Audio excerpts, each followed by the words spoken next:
You're watching New Car Spin. I'm Brian Grant, your host, and this is the 6th generation Volkswagen Jetta.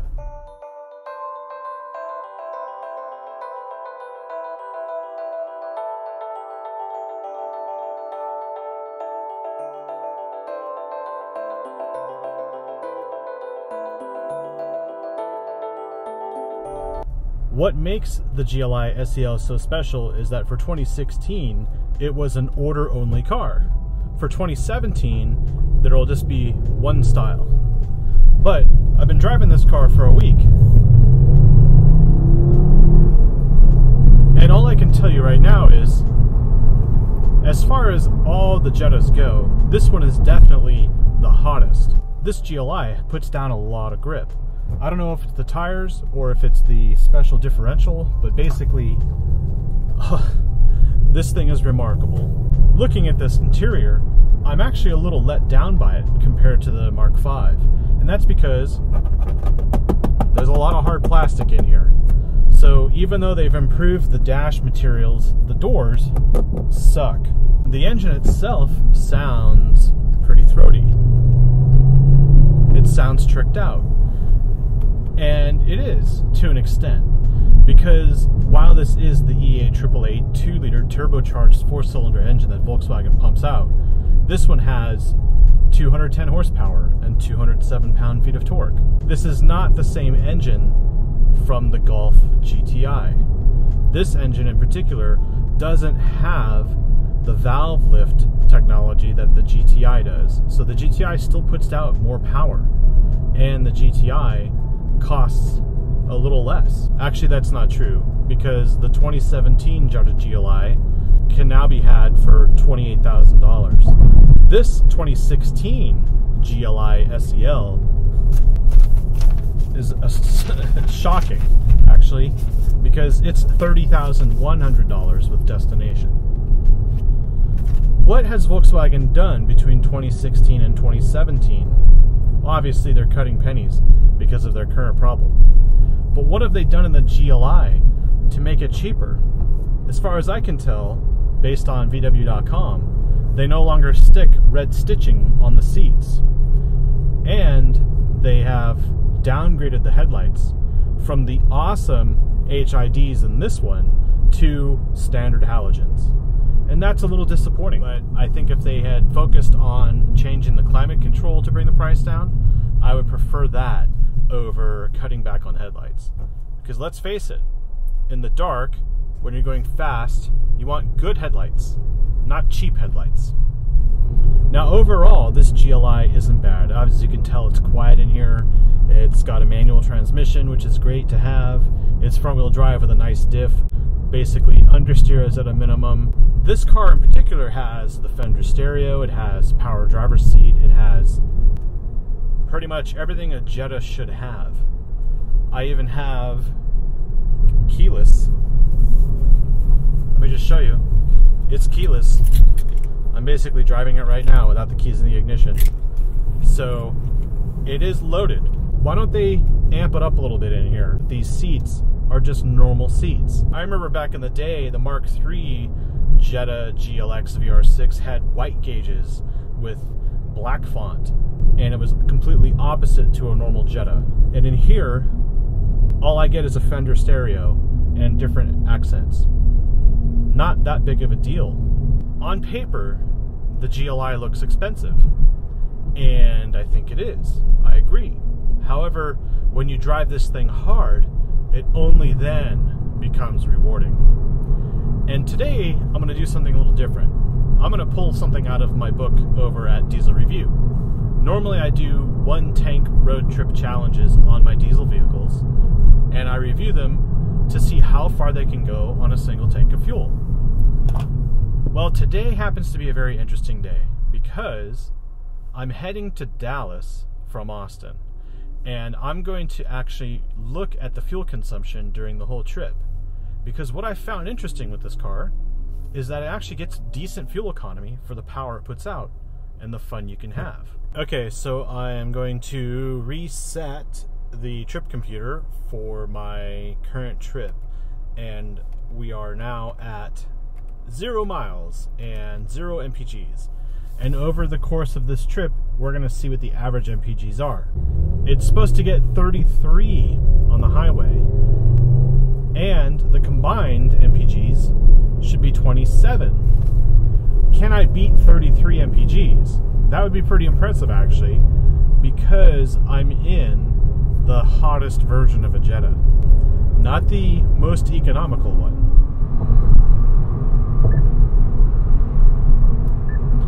I'm going to the Aloft Hotel in Dallas. There are toll roads on the route. Let's talk about this GPS system. It's actually a TomTom based system. It's built into the car. It's got great integration.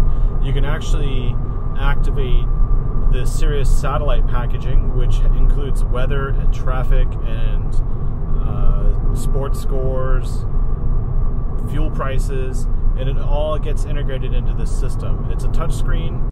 It actually has gesture response, so as you move your hand towards it, the icons appear over the map.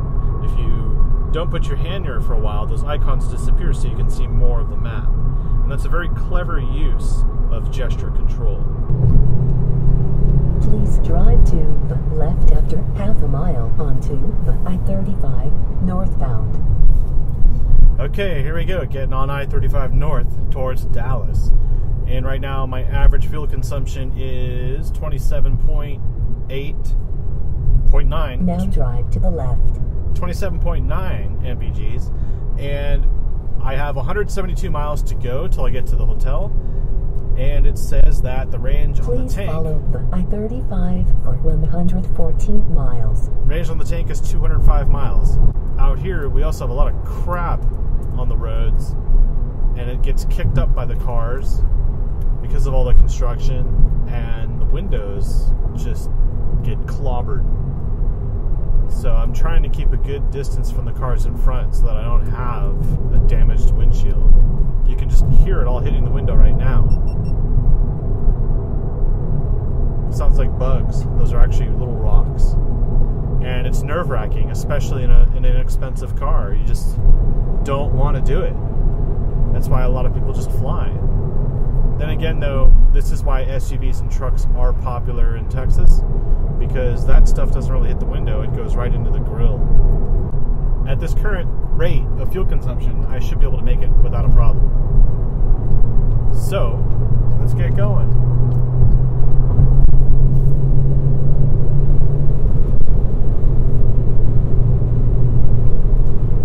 Even at, well, 80 plus miles an hour, the road noise is at a minimum. There's really not much air resistance, I guess. I can't hear much wind. There's not too much wind noise. And there's really no engine drone either. Now, I do have blind spot assist. This car actually also has, which I forgot to mention, parking sensors, front and rear. And the great part about that is when you go to a really low speed, they automatically activate. You don't have to put it in reverse for them to activate.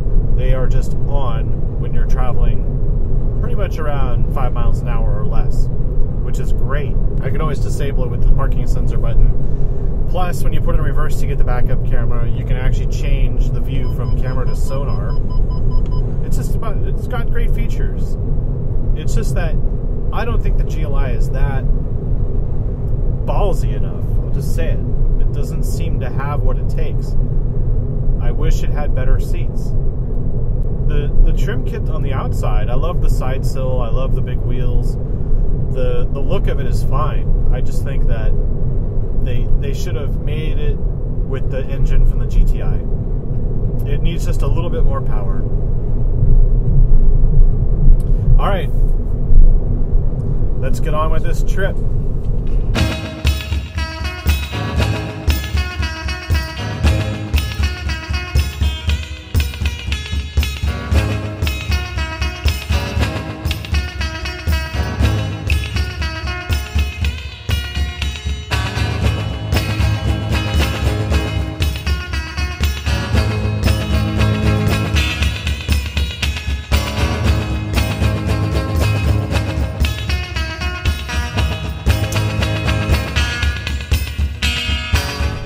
Chevy Cruze Premier is a really nice car, especially for that money. But this car is only $4,000 more. Would I prefer this over the Cruze? And, well, yes. If I had the $4,000 more, I would spend it on this because, for me, power always wins. And it's also nice to have a manual. And that's actually something that a lot of diesel review fans have told me about.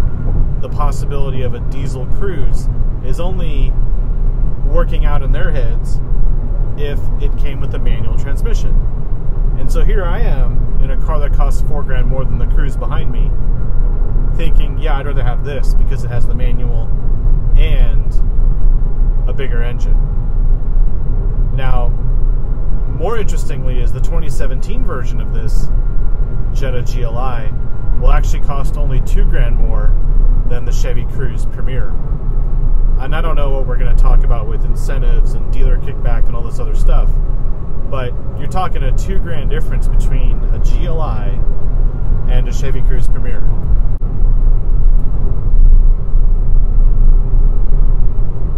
What are your thoughts? Let me know in the comments below. The navigation system is pretty intuitive. I'm getting some lane markings telling me which side of the road to be on to get to the merge that I need to be at. And please follow the I-35E north for 47 miles. It's pretty hassle-free as far as the way it's directing me, so you can't fault it for that. The navigation system itself is pretty good. And speaking of which, I've got 58 miles to go to my destination, and right now, I'll tell you I'm averaging 33.5 mpgs since I left. So, I wasn't really trying to go better. I've just been enjoying the car. So I've been driving for an hour and 45 minutes. And in that time, I've averaged 72 miles per hour.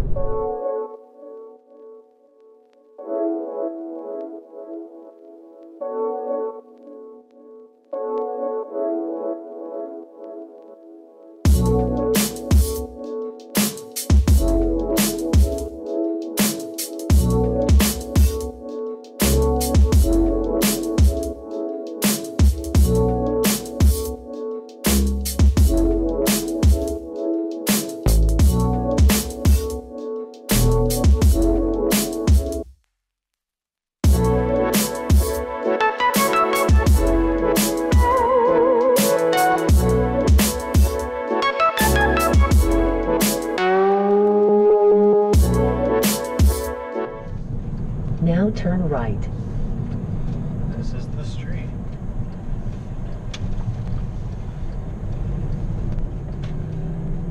There's the hotel.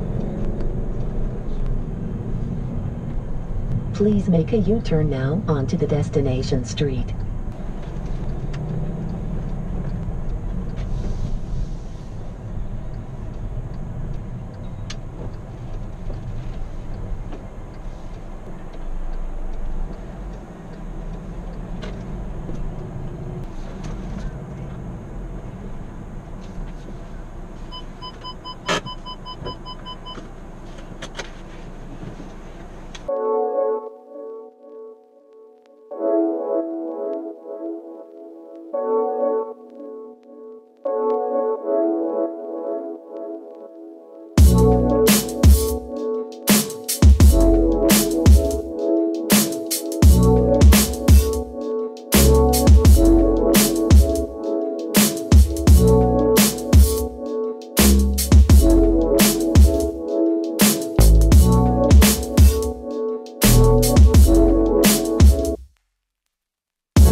Okay, so it's really late on Thursday night, and I'm actually heading back to Austin now after spending the whole day at the State Fair of Texas. And they actually swapped my car out with another Volkswagen, but this time I get a GTI. Check that out. Brilliant. I'm in the Golf GTI with DSG, and right now I have a full tank of fuel. And we're going to see, compared to the Jetta GLI, what sort of fuel economy the Golf GTI can get. And I'm going to try and average the same 74, 73 miles per hour on the freeway. This car doesn't have navigation, so it may slow me down a little bit in the city before I can actually hit the highway. But since this car doesn't have nav, I actually need to input this into my phone real quick. So, get that going, and I'll reconvene when I get on the freeway.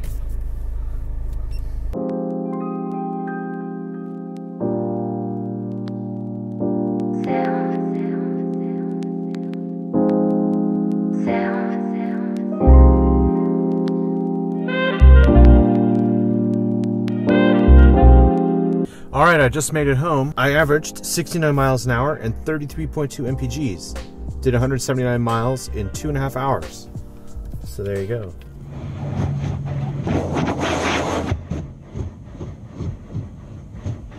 Stock. I got these great fabric seats with a plaid look to them, very spiritual to the original GTIs. And, well, let me take you around real quick and show you what it looks like when it's clean. Because this is about as clean as it's going to get.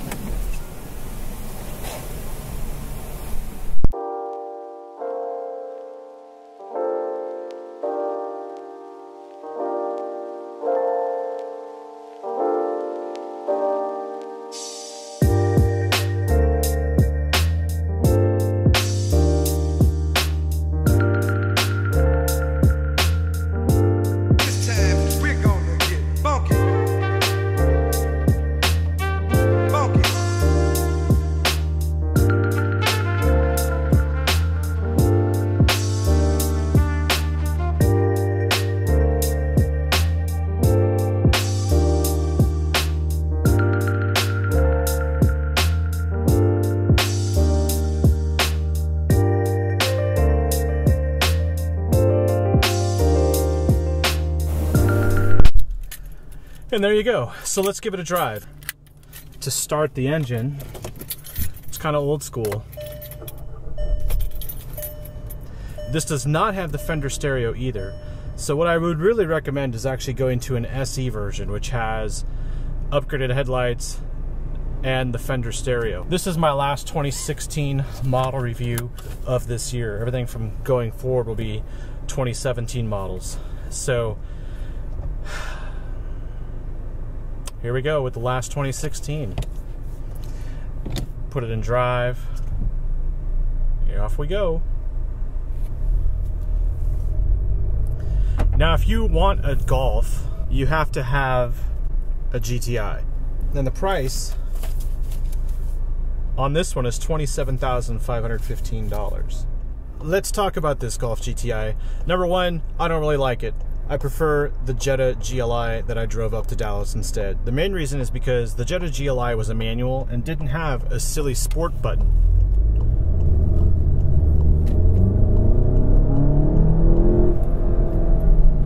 So it was more controllable. Now, the Golf GTI itself, it's easy to park, it's easy to use, it's very recognizable, especially in this red. And it's got a nice interior. Better than the Jetta, actually. But this brings me upon an issue. The GTI is basically a boy racer car. It's hard to get around town without feeling like you're being egged on.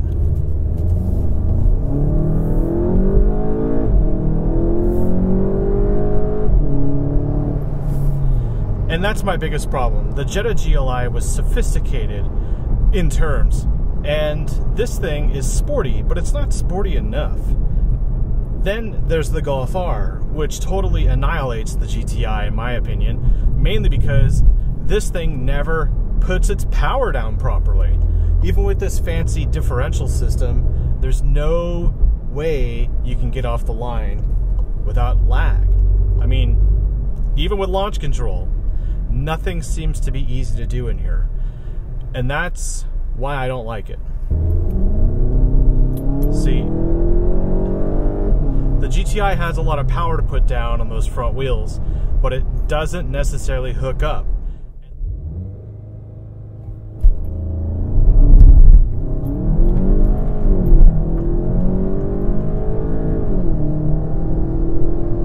But for me, half the fun is taken away from the GTI when you give it the DSG. Now I can knock it into manual mode like this and use these paddles to shift.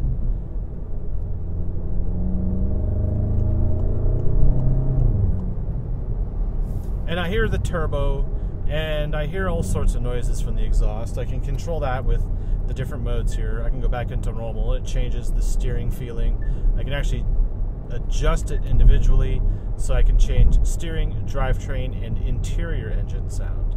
So if I go from normal to sport, it just basically is a sound that entertains me rather than everyone around me. I gotta say, this is one of the hardest cars to review because I like it, and the harder I push it, the more I don't like it. You have to be very careful about your choices between Golf and Jetta, especially in the hotter versions. While the Jetta may be more expensive on paper, I think the Golf is more expensive in the long run. The Golf GTI S should be avoided completely, and you should go for the higher level trims because that's where you're going to get the most bang for your buck. Otherwise, just get a Golf R or a Jetta GLI. Thanks for watching.